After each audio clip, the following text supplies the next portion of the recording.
आपको पता है कि आज पूरा अमेरिकी मीडिया, यूरोपियन मीडिया कह रहा है एक बंदा है जिसके होते हुए अमेरिका इन मुज़ाकरात को कभी नहीं जीत सकता, और उस बंदे ने जेडी वेंस को, अमेरिकियों को उड़ाकर रख दिया है। और इस वक्त हालत ये है कि 22 से 24 घंटे के अंदर जेडी वेंस ने कम से कम 20 कॉल्स की हैं। 6 ट्रम्प को की है, चीफ को की है, सेंटकॉम कमांडर मार्को रूबियो, पीट हेग्सेट समेत तमाम लोगों को की है। अब जरा सुनिएगा कि ये अमेरिकी कह रहे हैं कि इतना खतरनाक बंदा है, ये चीफ नेगोशिएटर था, इसको भेजा गया मुस्तफा खामनाई की जानिब से। इस बंदे ने वहां जो बातें की हैं उसने अमेरिकियों को ठहरने नहीं दिया, और अमेरिकी परेशान है कि मुस्तकबिल का ये अब सदर बनने जा रहा है। अब ये पहले समझ लिए बंदा है कौन। देखिए, ये बंदा ईरान का एयर चीफ रह चुका हुआ है और इराक ईरान वॉर में इन्होंने लड़ाई की। आयतुल्लाह अली खामनाई का फेवरेट था, उनके बेटे का भी फेवरेट है। अली लरिजानी के बाद ये चीफ नेगोशिएटर इस वक्त बने, ये स्पीकर बने। अब सिनेरियो ये है कि बंदा इतना टफ निकला कि अमेरिकियों को उसने ठहरने नहीं दिया। अब जरा आप ये पॉइंट समझ लें कि इन्होंने सदारती इलेक्शन लड़े, ये फेल हो गई। इनकी पॉपुलैरिटी ईरान में आसमान पर पहुंच गई है, और अगले सदर ये हैं, और ये वो हैं जो मुस्तफा खामनाई ने इनको पर्चियां लिखकर दी थी। इन्होंने वहां पर क्या कहा, क्या सूरत हाल हुई, इधर आप समझ लें। अमेरिकी कहते हैं कि बंदा बड़ा प्रोफेशनल है, सीरियस है, और ये मुस्तकबिल का लीडर है ईरान का, लेकिन बड़ा टफ है। इन्होंने वो बातें की जो अमेरिकियों को गले से पकड़ने वाली। मिसाल के तौर पर इन्होंने कहा कि अमेरिकियों को जेडी वेंस सामने बैठा हुआ है और उसको कहते हैं कि अगर आप ये समझते हैं ना कि आप ईरान पर पाबंदियां बरकरार रखें, वहां बातचीत हुई क्या पाबंदियां हटाएं, तो उन्होंने कहा नहीं, अभी नहीं, जब तक स्टेट ऑफ हॉर्मस। तो आगे से कहते हैं कि आपको क्या लगता है कि ईरान पहले जैसा है? आप ईरान पर पाबंदियां लगाएंगे तो पूरा वर्ल्ड इससे मुतासिर होगा। अब आपको उस लेवल का सामना करना पड़ेगा। हम तेल को जाने नहीं देंगे, और आपको लगता है कि अमेरिकी वहां पर बैठकर या पूरा वर्ल्ड इससे मुतासिर नहीं होगा, तो आप गलत फहमी। ये असल में क्लियरली बताता है कि अमेरिका और उसके इत्तेहादियों को उसने क्लियरली डायरेक्ट कह दिया है कि आप लोग सरवाइव नहीं कर सकते, क्योंकि हम पर पाबंदियां हटेंगी तो आपको रिलीफ मिलेगा, हम सुकून में आएंगे तो आप सुकून में आएंगे। फिर उसके बाद ये कहते हैं कि अमेरिकी फैसला करें कि इजराइल की इस जंग में आकर आपको मिला क्या है।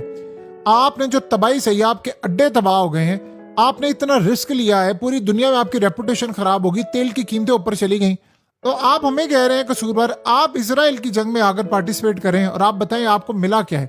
आपका वो स्टेटस खत्म हो गया, कोई आपका साथ देने को तैयार नहीं है। फिर वो कहते हैं कि हमें इस बात को समझना चाहिए कि ईरान अब वो ताकत नहीं है, हम बड़ी लंबी गेम लड़ने के लिए तैयार हैं। आप ये समझ रहे हैं कि ये जंग सिर्फ यहां तक रहेगी, हम इसको पूरी दुनिया तक फैला देंगे और पूरा वर्ल्ड आपके खिलाफ इस वक्त होगा। और आप अगर ये समझ रहे हैं ना कि आज ईरान के पास असला खत्म हो जाएगा, कल हो जाएगा, हम लंबे, हमारे पास हमें कोई जल्दी नहीं है, हम यहाँ पर बैठे हुए हैं, आपने फैसला करना है जंग का। क्योंकि उनको पता था अमेरिकी प्रेशर डाल रहे हैं, मुज़ाकरात। तो उन्होंने कहा कि अगर कह दे ट्रम्प को कि हम यहाँ पर बैठे हुए हैं, हम लंबी जंग लड़ने के लिए तैयार है, और अगर आप ये समझ रहे हैं ना कि आप हमें मार देंगे, लीडर्स को मार देंगे, आपको अंदाजा नहीं है कि हम मारेंगे, हमारे बाद जो नए आने वाले हैं वो इससे ज्यादा खतरनाक होंगे, आपको इससे भी ज्यादा तगड़ा जवाब देंगे। मैं तो आज आपको ये बात कर रहा हूँ ना, बातचीत करने के लिए। हो सकता है आप हमें मारें और बाद में आने वाले जो लोग हैं वो इतने खतरनाक हो कि आपके साथ टेबल पर ना बैठे, वो सिर्फ बंदूक की बात करने वाले लोग हैं। उन्होंने कहा जी ईरान यहाँ पर दहशतगर्दों को सपोर्ट करता है। उन्होंने कहा हमें आप कह रहे हैं, इस जंग को बढ़ावा देने वाला कौन है? इजराइल के एजेंडे पर आने वाला कौन है? फिर वो वहां पर वो जो बातें आपके, तो अपने जो कैंटोरी है वो सारे रिजाइन करके गए हैं। एक चीज ने असल में इनको, अमेरिकियों को बड़ा परेशान किया, वो था जो इन्होंने कहा कि आप किसी गलत फहमी में ना रहेगा, हम लंबी जंग करने के लिए तैयार है। ये वो पॉइंट है जो ट्रंप सुनना भी नहीं चाहता।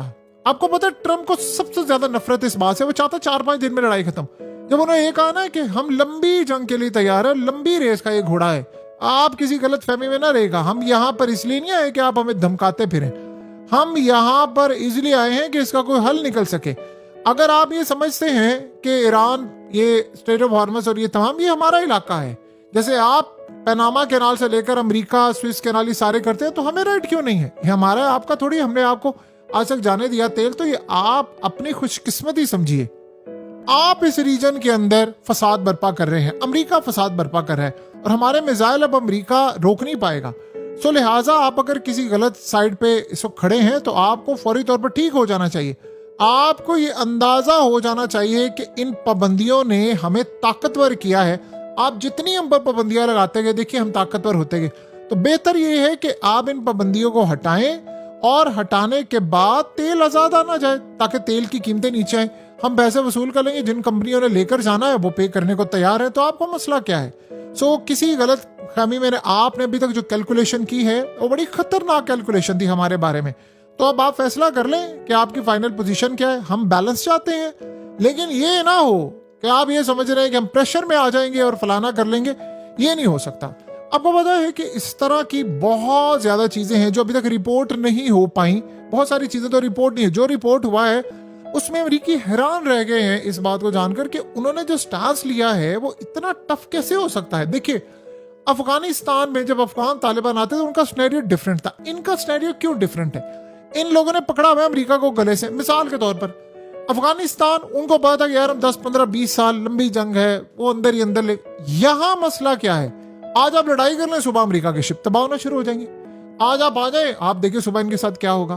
अब सोचे, सेशंस हो रहे थे हर थोड़ी देर बाद, और इन्होंने क्या किया, इन्होंने हर सेशन के बाद कॉल जाती है जेडी वेंस की ट्रम्प को। अच्छा वो ये कह रहे, उन्हें कह रहे नहीं तुम ये को। बहुत सारी जगहों पर तो शायद ट्रम्प कंप्रोमाइज करने को भी तैयार हो गया था, लेकिन वो पीछे बैठा हुआ जो इन सबका बाप है नेतन्याहू, वो कहता नहीं ये नहीं होगा। ये असल में जो पॉइंट है उसको आप समझे कि ये जो सूरत हाल पैदा हो रही है अमेरिका के लिए बड़ी खतरनाक थी। अमेरिकी यहाँ पर ठहर नहीं सके। उनको ये बात अच्छी तरह समझ आ गई है कि हालात हमारे खिलाफ है, हम ये जंग नहीं लड़ सकते, हम ये जीत भी नहीं सकते, जंग को किसी जरूरत नहीं जीत सकते। अब सोचें, बार बार ये बात हुई कि अच्छा, जब ये मिसाल के तौर पर बात हुई ना कि हम, उन्होंने सिक्योरिटी की बात की, बहुत सारी चीजें की बात की कि हमारे पास ये है, हम यहाँ पर टारगेट किया, वो एक एक पॉइंट इनको याद था। यानी आप अंदाजा करें, एक बंदा पीएचडी है, उसको एक एक पॉइंट याद है कि हमने यहाँ पर अटैक किया। इवन के जेडी वेंस को नहीं पता बहुत सारी चीजें। उन्होंने कहा मीडिया से छुपाते हैं ना, आपको भी पता हमने आपका कितना नुकसान किया। इस जंग में आपकी तबाही है, आपकी बर्बादी है। फिर होता क्या है, यहां से आपको अंदाजा होगा। आपने सिर्फ चेक करना जेडी वेंस की बॉडी लैंग्वेज। वो जब एंटर होता है, दाखिल होता है, तो उसके चेहरे पर जो नागवारी है, जो अपसेट है, वो उसका आप तस्वुर नहीं कर सकते। क्योंकि जेडी वेंस वाहिद बंदा है इस पूरी कैबिनेट में, एडवाइजर्स में, वो ट्रम्प को लगातार कहता रहा आप ये जंग ना करें, ये जंग बड़ी तबाहकुन है, हमारे हाथ से चीजें निकल जाएंगी, हम अपना सुपर पावर का स्टेटस खो देंगे। ट्रम्प ने कहा तुम्हें नहीं पता, मुझे इजराइल ने कहा हुआ है कि वो रिजीम चेंज करेगा, उनके अटैक करने की नौबत नहीं आएगी।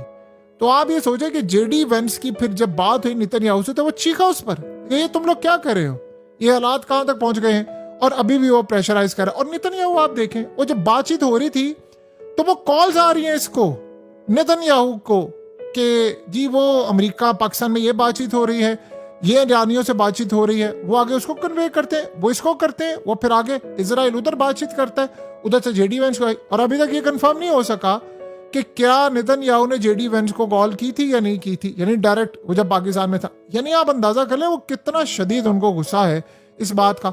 और वो यहाँ से टाटा बाय बाय करता हुआ चला गया। वो अपसेट था, उसको पता था ये जंग नहीं रुकने वाली। और इसीलिए आज जब अमेरिकी मीडिया ने कहा है ना कि इनका जो चीफ निगोशिएटर है ये सबसे टफ बंदा है, और आप सोचे ट्रम्प ने क्या कहा। ट्रम्प ने कहा कि जिनसे मुज़ाकरात हुए हैं ना, ये बड़े जहीन लोग थे और ये बड़े टफ लोग हैं, इनसे आसान नहीं है मुज़ाकरात करना। हाँ, हमने बातचीत की है, एडमिट करते हैं कि ये लोग बड़े जहीन हैं, काबिल हैं, लेकिन मुश्किल लोग हैं, इनसे बातचीत नहीं करना। देखिए, पहली बात ये है, जब लोगों ने इतनी लाशें देख ली हो, अपने लीडर्स मरते देख ली, आपने सबसे ज्यादा खतरनाक काम आप जानते हैं क्या करते हैं? आप किसी भी शख्स से मौत का खौफ दूर करवा लेते हैं। अब इस सारी खेल में आप सोचें साथ कौन बैठा हुआ था? ईरान के फॉरेन मिनिस्टर है। ईरान के फॉरेन मिनिस्टर एक डिप्लोमेटिक आदमी है, वो यानी आप ये समझ रहे हैं वो बातचीत, ये स्पीकर है, ये तगड़े हैं, ये एयरफोर्स यानी इनके अंदर चीज है, और ये सदर बनना चाहते हैं। अब ये अगर जिंदा रहते हैं और अगर ये बच जाते हैं इजराइल के स्ट्राइक में, जो कि कोशिश करें, ये बहुत बड़ा एसेट है इनका, तो ये पूरी कोशिश करेंगे कि अगले सदर हो। ये पोजीशन तो बिल्कुल फारिग हो जाएगा। सोचे, पोजीशन का पता ही नहीं है किसी को। इमेजिन करें ये बंदा सदर बनता है, ये अमेरिकियों को ठहरने नहीं दिया, ये बाकियों को ठहरने देगा।